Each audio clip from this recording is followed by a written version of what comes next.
नमस्कार विद्यार्थी मित्रांनो, आज आपण या व्हिडिओमध्ये लिपिक टंकलेखक तसेच कर सहाय्यक या परीक्षांसाठी जी टंकलेखन कौशल्य चाचणी म्हणजेच टायपिंग स्किल टेस्ट जी आहे त्याच्याबद्दल सर्व माहिती घेणार आहोत.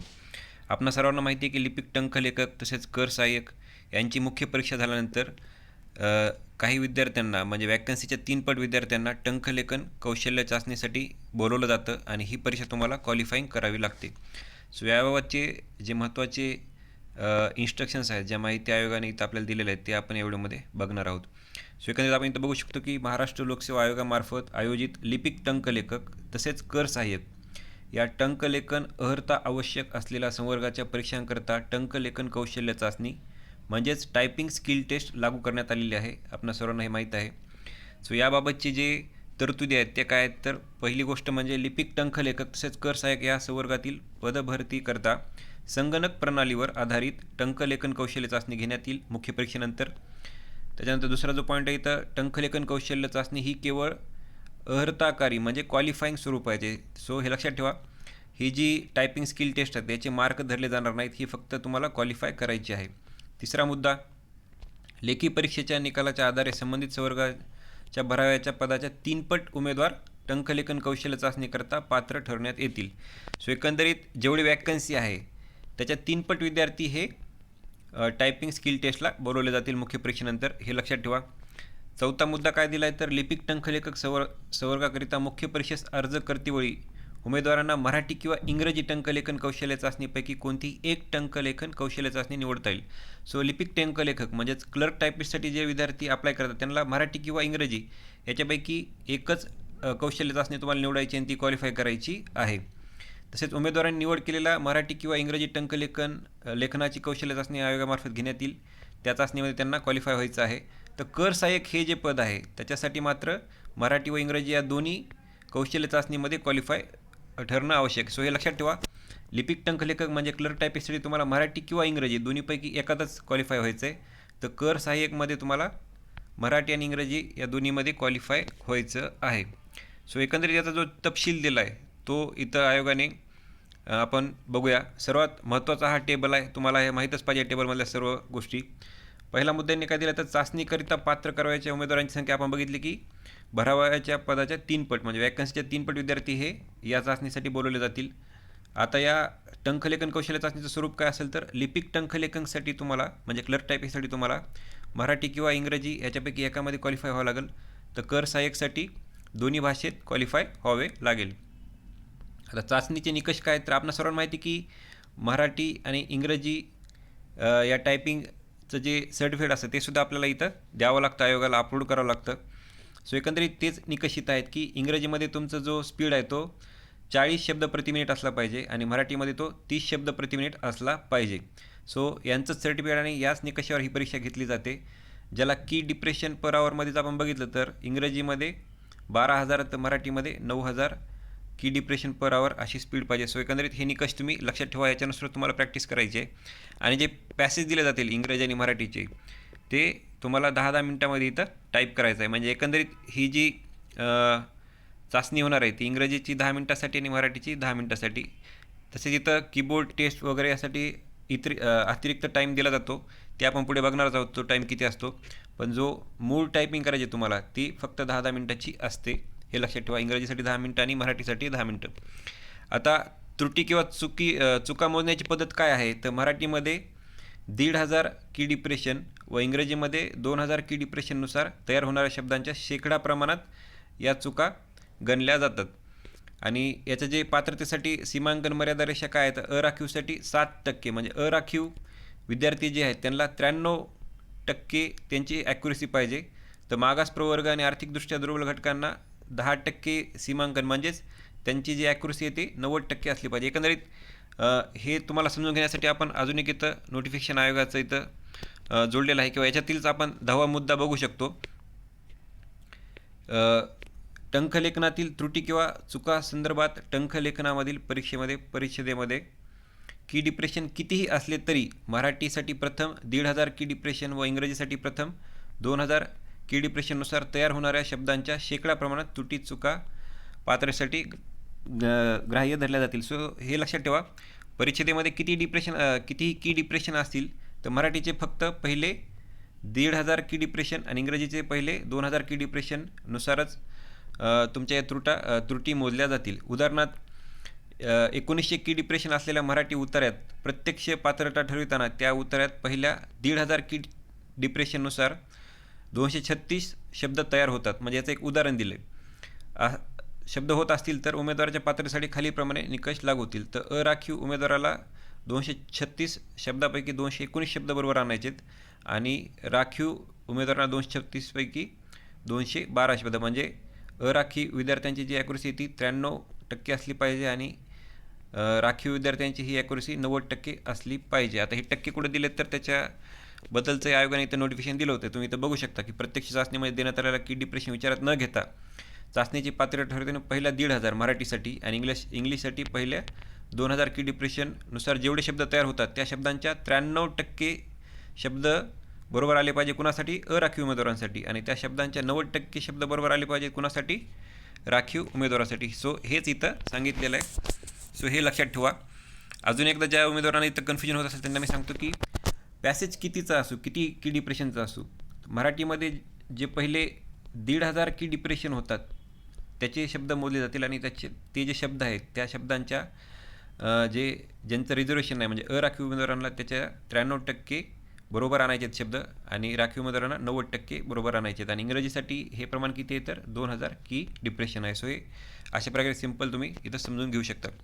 तसंच अजून इथं खाली काही सूचना दिल्या त्या म्हणजे जे माजी सैनिक उमेदवार आहेत त्यांना पदावर नियुक्ती मिळाल्यास टंकलेखन परीक्षा उत्तीर्ण होण्यासाठी नियुक्तीच्या दिनांकाच्या 2 वर्षाचा कालावधी व 2 संधी अनुज्ञेय असल्यामुळे माजी सैनिक आरक्षणाचा दावा करणाऱ्या उमेदवारांना ही जी टंकलेखन चाचणी आहे ती अनिवार्य नाही. आणि अशा प्रकारचंच जे इथं जी आर आहे ते कुणाकुणाला लागू आहेत तर दिव्यांग विद्यार्थ्यांनासुद्धा अशा प्रकारचाच इथं ही जी आहे दिव्यांग उमेदवारांना लिपिक टंकलेखक पदावर नियुक्ती मिळाल्यास टंकलेखन परीक्षा उत्तीर्ण होण्यासाठी नियुक्तीच्या दिनांकापासून 2 वर्षाचा कालावधी व 2 संधी अनुज्ञेय असल्यामुळे म्हणजे हे जे विद्यार्थी आहेत माजी सैनिक, दिव्यांग, तसेच अनाथ उमेदवार, तसेच प्रकल्पग्रस्त, भूकंपग्रस्त, पदवीधर, अंशकालीन कर्मचारी वर्गातून अर्ज करणारे हे जे विद्यार्थी आहेत यांना ही जी टंकलेखन परीक्षा चाचणी आहे ती त्यांची नियुक्तीच्यापासून 2 वर्षाच्या कालावधीत त्यांना ही पात्र करायची आहे आणि त्यासाठी त्यांना 2 संधी दिल्या जातील. त्याच्यामुळे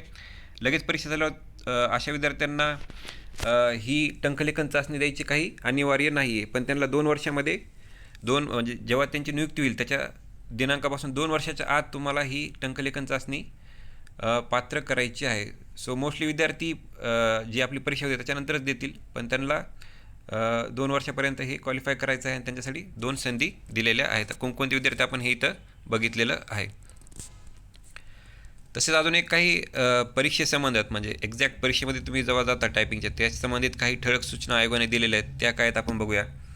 एकंदरीत आपण बघितलं की मराठी टंकलेखनसाठी 300 शब्दाचा परिच्छेद असेल तर इंग्रजी टंकलेखनसाठी 4 शब्दाचा परिच्छेद असेल. पण आपण बघितलं की पहिले 1,500 की डिप्रेशनच धरले जातील मराठीसाठी आणि इंग्रजीसाठी पहिले 2,000 की डिप्रेशनच इथं ग्राह्य धरले जातील. आता त्या परीक्षा संरचना कशा असेल तर कीबोर्ड चाचणीसाठी पहिले 5 मिनटं, त्याच्यानंतर 5 मिनटं ब्रेक, त्याच्यानंतर मॉक 10 मिनिटे, त्यानंतर 2 मिनटं ब्रेक, त्यानंतर मराठी टंकलेखन 10 मिनटे आणि मराठी टंकलेखनसाठी जे दिव्यांग उमेदवार आहेत त्यांना 15 मिनटे दिले जातील. सो एकंदरीत हा जो कालावधी आहे तो 32 मिनटे होतो आणि दिव्यांग उमेदवारांसाठी हा कालावधी 37 मिनटे होतो. पण याच्यात जे एक्झॅक्ट मराठी टंकलेखन आहे आपण मागं बघितलं की ते फक्त 10 मिनटाचं असेल हे लक्षात ठेवा. बाकी काही गोष्टींसाठी जो टाईम दिला आहे तो इतरक्त 22 मिनटं आहे. पण जे एक्झॅक्ट आपल्याला टंकलेखन करायचं आहे ते 10 मिनटाचं आहे. त्यानंतर इंग्रजी टंकलेखनासाठी सुद्धा अशा प्रकारची संरचना आहे. त्याच्यामध्ये इंग्रजी टंकलेखन 10 मिनटात करायचं आहे आणि एकूण आपण हे बघितलं तर 32 मिनटं येतं आणि दिव्यांग उमेदवारांसाठी हे 37 मिनटं येतं. अशा प्रकारे हा परीक्षेचा कालावधी आहे.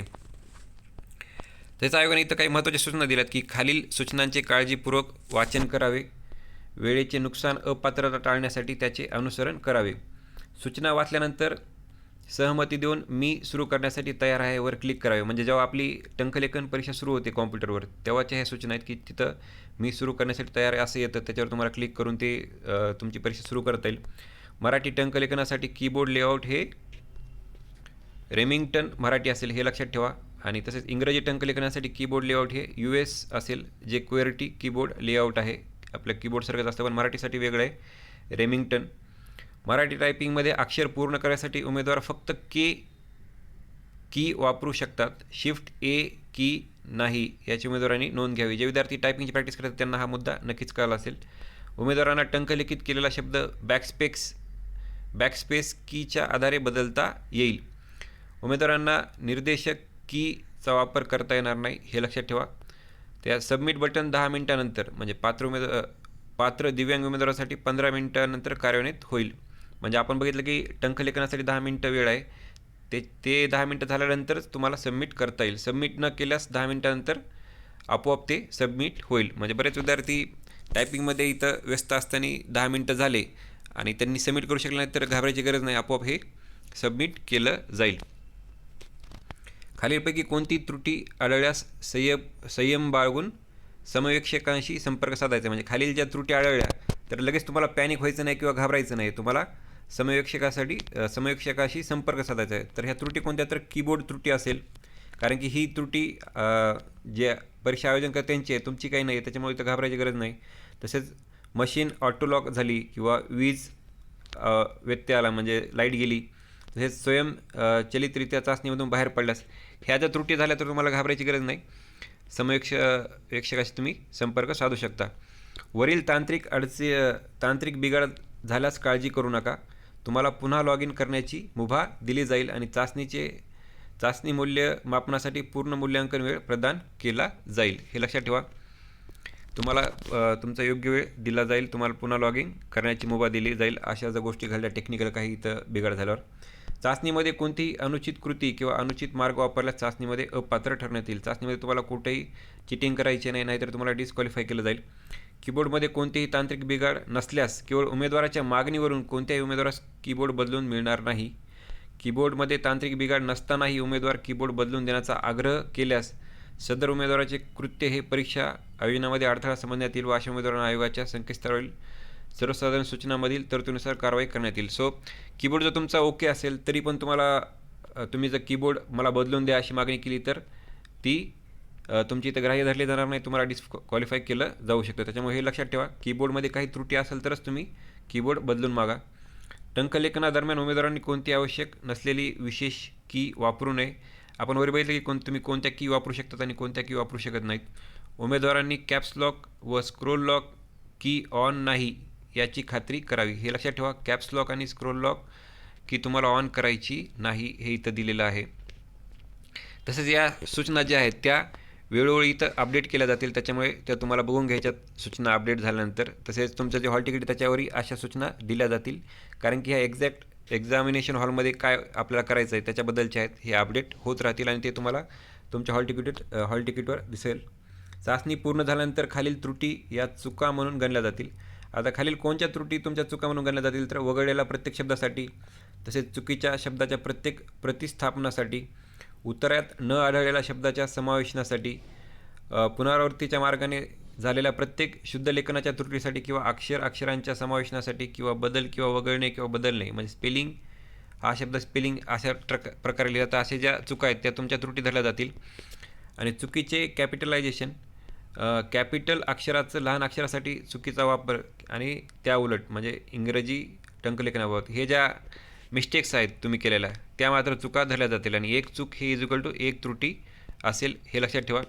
खालील गोष्टीचे अनुकरण करा. संगणक, कीबोर्ड इत्यादी हाताळणे परिचित होण्यासाठी वास्तविक चाचणी सुरू होण्यापूर्वी सराव चाचणी द्या. म्हणजे जी मॉक टेस्ट आहे ती तुम्हाला द्यायची आहे आणि ती ह्याच्यामध्ये इन्क्लुडिंग आहे. आपण बघू शकतो की मॉक 10 मिनिटाचा आहे, तुम्हाला ही चाचणी द्यायची आहे. खालील गोष्टी करणे टाळा. दिलेला मजकूर टंकलिखित करण्यासाठी आवश्यक असलेली की व्यतिरिक्त इतर कोणतीही की तुम्हाला संयोजन वापरू नका.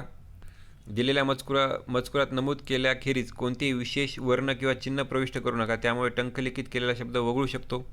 टंकलेखन त्रुटी होऊ शकते. टंकलेखन चूक म्हणून मूल्यांकन केले जाऊ शकते. कोणत्याही कारणास्तव भाषा आणि कीबोर्ड इनपुट दरम्यान अदलाबदल करू नका.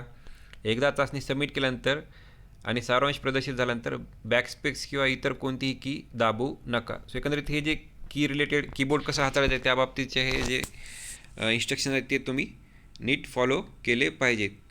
सो एकंदरीत आपण जी क्लर्क, टायपिस्ट आणि टॅक्स असिस्टंट जी टंकलेखन कौशल्य चाचणी आहे, टायपिंग स्किल टेस्ट जी क्वालिफाईंग आहे, त्याबद्दल सर्व माहिती इथं घेतलेली आहे. या व्हिडिओचा तुम्हाला नक्कीच फायदा होईल. सर्वांना शुभेच्छा. धन्यवाद.